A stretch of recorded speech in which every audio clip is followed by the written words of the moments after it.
Domingo começa uma nova semana, dia 7 de setembro, com manifestações pró-anistia e com a continuidade do julgamento do ex-presidente Jair Bolsonaro. Como é que o senhor vê esse julgamento? Os seus opositores, e nós ouvimos alguns especialistas no SBT Brasil, que disseram que trata-se de um julgamento mais político do que judiciário. Qual que é a sua opinião a respeito? Olha, eu penso que somente os autos do processo é que podem dizer que tipo de processo está acontecendo no Brasil. No Brasil está acontecendo um processo que não é nenhuma denúncia da oposição. Um processo está acontecendo porque pessoas que faziam parte do governo anterior denunciaram uma tentativa de golpe que foi tentado colocar em prática dia 8 de janeiro, invadindo a Suprema Corte, o Palácio do Planalto e a Câmara dos Deputados e o Senado. E também nessa delação mostra que havia uma tentativa de assassinar o presidente Lula, o vice-presidente Alckmin e o ministro da Suprema Corte, Alexandre de Moraes. Essas são as denúncias, além da bomba do caminhão no aeroporto de Brasília, além da invasão da Polícia Federal, além do crime eleitoral de a Polícia Rodoviária Federal não deixar eleitores de cidades que tinham votado no Lula ir à urna no segundo turno, a dúvida e as mentiras contadas sobre a urna eletrônica, contando em verdade de um processo que é o mais legítimo e o melhor do Brasil. E quando eu digo que a urna eletrônica é uma coisa séria, César, é porque é o seguinte, se não fosse séria, eu não teria sido presidente da República. O senhor perdeu também com As pessoas têm que lembrar que eu perdi 3 eleições, eu ganhei 3 eleições, sabe, com voto eletrônico. Então as pessoas precisam parar de falar bobagem. Então o ex-presidente cometeu muita bobagem, cometeu. Ele não é uma figura normal, ele não é uma figura normal. Se você pegar o comportamento histórico dele, você vai perceber que ele foi expulso do Exército Brasileiro porque falava de soltar bomba dentro do quartel. Então esse cidadão está sendo julgado com base nos autos do processo dos crimes que estão sendo resultado de delações de generais e tenentes que trabalhavam com ele. Então não tem ninguém da oposição fazendo denúncia contra ele. Então ele vai ser julgado com relação aos autos do processo. É um processo eminentemente jurídico, que tem uma conotação política muito forte. Afinal de contas, é um ex-presidente da República, um homem que esteve no poder durante 4 anos, que não governou esse país, destruiu muita coisa nesse país, que nós passamos 2 anos e meio recuperando. E esse cidadão inclusive carrega nas costas, dentre as mazelas deles, a responsabilidade pela morte de pelo menos 50% das pessoas que morreram de Covid, pela irresponsabilidade com que ele tratou, sabe, a Covid. Então esse cidadão está sendo julgado por isso. Sabe, a justiça é para todo mundo. Mas o senhor falou aqui de delação premiada, que agora eles falam em colaboração premiada, que é o termo correto, que delação é o termo da imprensa. Na época do que o senhor foi julgado também, nós tivemos muitas delações de pessoas que trabalharam com o senhor, pessoas próximas ao senhor, e tudo isso foi invalidado. Se você pegar os processos que eu tive, não tem uma única prova.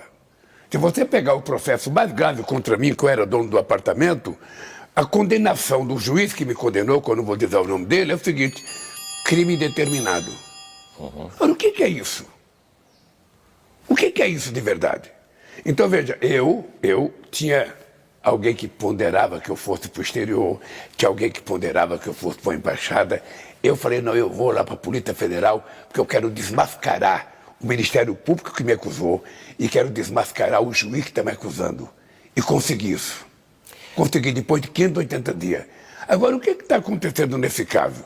O cidadão cometeu essas barbáries todas e ele agora começa um processo de pedir anistia antes de ser julgado. Ora, o fato dele estar pedindo anistia antes de ser julgado significa que ele sabe que é culpado. Ele está se autocondenando, porque o papel dele agora era estar provando a inocência dele. Eu vi alguns advogados de defesa deles, os advogados falaram muito, mas não fizeram a defesa de ninguém, porque sabem que eles não têm defesa. O que eles fizeram foi muito grave contra a democracia e o Estado de Direito nesse país. E quem tenta agredir o Estado de Direito democrático precisa ser punido. Em qualquer país do mundo. O senhor acredita que o que as pessoas dizem, que o Alexandre de Moraes estaria para o Bolsonaro da mesma forma que o ex-juiz Sérgio Moro esteve com o senhor? Uma perseguição. O senhor acredita nisso? Não, não acredito nisso. Não acredito porque é totalmente diferente. Totalmente diferente. O Sérgio Moro construiu uma mentira junto com o Dallagnol e junto com a parte dos meios de comunicação, que eu não vou entrar em detalhe agora, porque eu já venci essas etapas todas. E o outro cidadão cometeu um crime que está nos autos do processo. Todo mundo sabe o que aconteceu nesse país, todo mundo sabe o que aconteceu dia 8 de janeiro, todo mundo sabe a ocupação dos quartéis, todo mundo sabe da bomba do aeroporto. O que esse cidadão está vendendo ilusão de que ele é inocente? Não, ele tem que assumir a responsabilidade de... Eu peço desculpa ao povo brasileiro, eu tentei fazer, eu vou ser julgado, depois de julgado eu vou ver se eu consigo uma anistia, como conseguir as pessoas que foram presas em 1964. Sabe, depois do golpe militar de 64, muita gente foi condenada e depois foi anistiada. Sim. Agora, o cidadão primeiro tem que provar sua inocência. Ele fica pedindo anistia como se ele já tivesse sido condenado.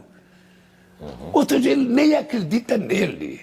Como ele viveu a vida inteira mentindo, e ele governou esse país contando 11 mentiras por dia. Se tomar a mentira que o filho contava, vai para umas 33 por dia. Esse cidadão agora deveria pelo menos ter um pouco de caráter, sabe? E apresentar a sua defesa com a contundência que ele acha que merece. Agora, presidente, o STF tem sido protagonista em muitos casos, não é? Muita gente diz até que o ministro Alexandre de Moraes tem passado um pouco da medida. Não sei se o senhor concorda com isso ou não. Algumas atribuições não deveriam ser do Congresso e não do STF. E hoje, o STF ou o ministro Alexandre de Moraes tem mais força que o presidente da República? Veja, eu não diria que ele tem mais força. Ele tem mais obrigações constitucionais numa tarefa diferente da minha. O problema do Suprema Corte estar envolvido com muitas coisas políticas é porque a política é responsável. Quem entra com um processo na Suprema Corte questionando coisa do Congresso é o próprio Congresso Nacional. A coisa mais rotineira no Congresso Nacional é alguém perder uma tese, sabe? Alguém não aprova o seu projeto de lei, ou um projeto de lei que ele não concorda é aprovado, ele recorre à Suprema Corte. Esse é o defeito, é que a política está judicializando a própria política.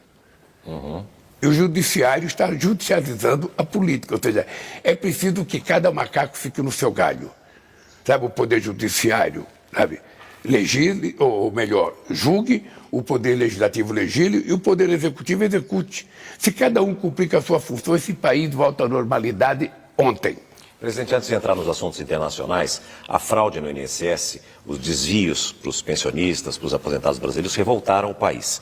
Em pesquisas, isso diminuiu um pouco a sua credibilidade e a credibilidade do seu governo. O senhor acredita que esse fato possa prejudicar a sua reeleição ano que vem? E eu digo mais, quem seria o maior candidato para enfrentar o senhor nas eleições? Deixa eu te dizer uma coisa, Quem o senhor teme mais? Deixa eu te dizer uma coisa. Nós ficamos 2 anos investigando a fraude. Sabe, na Previdência Social, a fraude no BPC, a fraude em outros auxílios, sabe, de políticas públicas que o governo tem. Porque o que aconteceu? No governo do ex-presidente da República, se você pegar o caso da Previdência Social, ele escancarou, porque antigamente para você pegar um benefício, você tinha que provar que você era necessário. Se uma entidade quisesse cobrar de um aposentado, o aposentado tinha que assinar. O que ele fez? Ele escancarou. Escancarou, e as pessoas pensaram então a tirar proveito desse escancaramento que fez o ex-presidente, que eu não sei com que interesse, não sei quem vai que levou dinheiro, nós vamos descobrir, porque nós estamos investigando. E quando descobrir, essas pessoas vão para o julgamento e vamos punir. Pode ficar certo que nós vamos encontrar, sabe, qual é o mentor da ideia. Sabe, quem roubou nós já sabemos, o prejudicado nós já sabemos que foi o povo, e nós já fizemos uma coisa muito importante, nós já devolvemos uma parte do dinheiro. Sabe, quando ninguém esperava que a gente pudesse devolver, nós devolvemos muito rápido esse dinheiro e vamos devolver. E eu aproveito, César, para dizer aqui na tua frente, todas as pessoas que foram prejudicadas serão ressarcidas dos seus prejuízos. Nós já bloqueamos quase 2 bilhões e 800 de dinheiro das quadrilhas, sabe, que estavam roubando os aposentados, e nós vamos pegar o mentor e vamos colocar na cadeia essa gente. Porque eu vou te contar uma coisa, o cara roubar já é grave, Agora, roubar aposentado e utilizar o nome do aposentado sem permitir que ele autorizasse, ou seja, falsificando diretamente pelo computador, não é possível. E hoje eles usam muito essa tecnologia, que muitas vezes o aposentado não sabe nem mexer nem manusear. Qual é o problema que nós carregamos? É que ao longo da história sempre teve denúncia de corrupção, de desvio de dinheiro. Agora, isso vai passando os anos. Quando nós resolvemos investigar, a gente não pode fazer investigação e fazer pirotecnia ao mesmo tempo. Nós fizemos uma investigação pela Controladoria Geral da República, pela Polícia Federal e fomos a fundo. Quando nós descobrimos, nós fizemos a denúncia. Já tinha passado 1 ano e meio, quase 2 anos do nosso mandato. Obviamente que o povo fala, por que não pegou antes? Não pegou antes porque a gente estava investigando com seriedade. Porque se a gente faz uma pirotecnia, os ladrões se escondem e a gente termina não descobrindo quem praticou o crime. Esse fato, o senhor acha que pode prejudicar a sua reeleição? Não acredito nisso. Quem o senhor acredita que é o seu maior adversário ano que vem? Olha, eu não escolho adversário. Ou seja, sinceramente, eu já disputei tantas eleições, já disputei com tanta gente. A primeira eleição que eu participei, eu disputei contra Paulo Maluf, contra o Ulisses Guimarães, contra o Aureliano Chaves, contra a Brizola, contra a Fife Domingues, contra Mário Covas, contra Enéas, contra Roberto Freire. E quem foi para o segundo turno? Eu. Se você pegar as eleições, desde que eu participo, sabe, eu fui o segundo em 89, o segundo em 94, o segundo em 98, o primeiro em 2002, o primeiro em 2006, o primeiro em 2010, o primeiro em 2014, o segundo em 2018 e o primeiro em 22.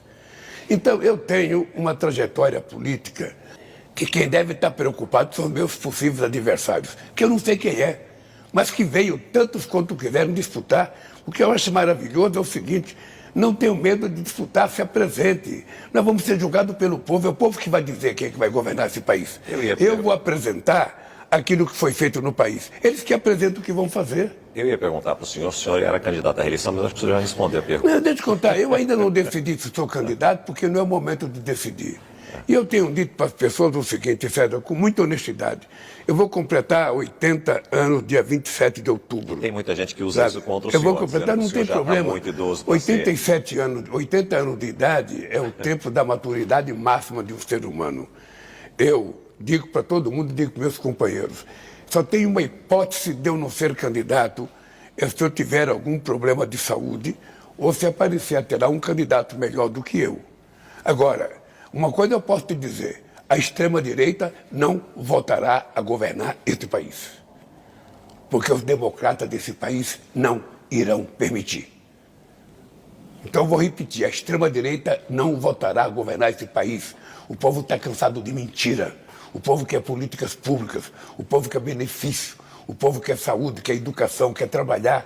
Sabe? Esse mundo a gente pode construir.